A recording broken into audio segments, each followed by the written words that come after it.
ఒకవేళ క్రైస్తవ సమాజం అంటరాని సమాజముగా చూడబడుతోంది అంటే దానికి కారణం క్రైస్తవులే వారిని వారు అంటరాని వాళ్ళగా డిక్లేర్ చేసుకుంటున్నారు పేపర్లలో అనేది ఒక రకమైనటువంటి వాదన.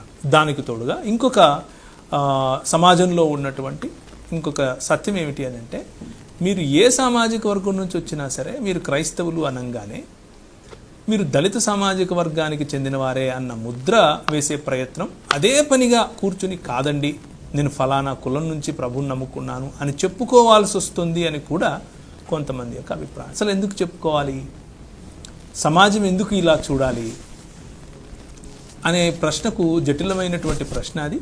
సునిశ్చితంగా చాలా జటిలమైనటువంటి సమాధానంగాని మనం దాన్ని పరిగణించుకోవాలి. ఇంకొంచెం కనీసం ఒక దశాబ్దంలో ఉన్నటువంటి ఒక జనరేషన్లో ఉన్నటువంటి ప్రజలు కనుక వారి యొక్క హక్కులు లేకపోతే వారి బలంగా పట్టుబట్టి కనుక పోరాడితే అది సాధ్యమవుతుంది అన్నది వక్తల యొక్క అభిప్రాయం కూడా. అలాగే అందరం కలిసి కులరహిత సమాజము అనేటటువంటి వైపుగా, అసలు క్రైస్తవుడికి కులంతో పని ఎలా ఉంటుంది, క్రైస్తవుడు కుల బానిసత్వానికి బానిసత్వ ధోరణిలో ఉండటానికి వీలు లేదు కదా అన్నటువంటి ప్రధానమైనటువంటి అంశాన్ని కూడా మీరు గమనించాలి. ఎందుకు అనంటే, లేకపోతే మనుధర్మశాస్త్రాన్ని నెత్తికెక్కి మీకు కావాలి అని అనుకుంటే మీరు కులం తీసుకోండి, లేదు నాకు బైబిల్ కావాలి అని అంటే కులం విడిచిపెట్టండి, అది తప్పదు కదా.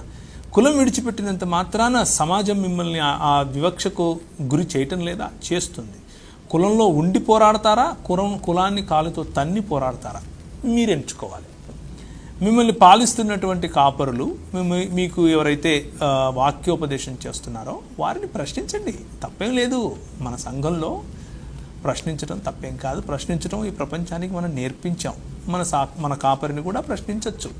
ఏమండి అయ్యగారు, మరి ఎట్లా మీకు క్రైస్తవుడు అన్నటువంటి గుర్తింపు ఉందా ప్రభుత్వం యొక్క దృష్టిలో కూడా అని మనం మాట్లాడుకోవచ్చు.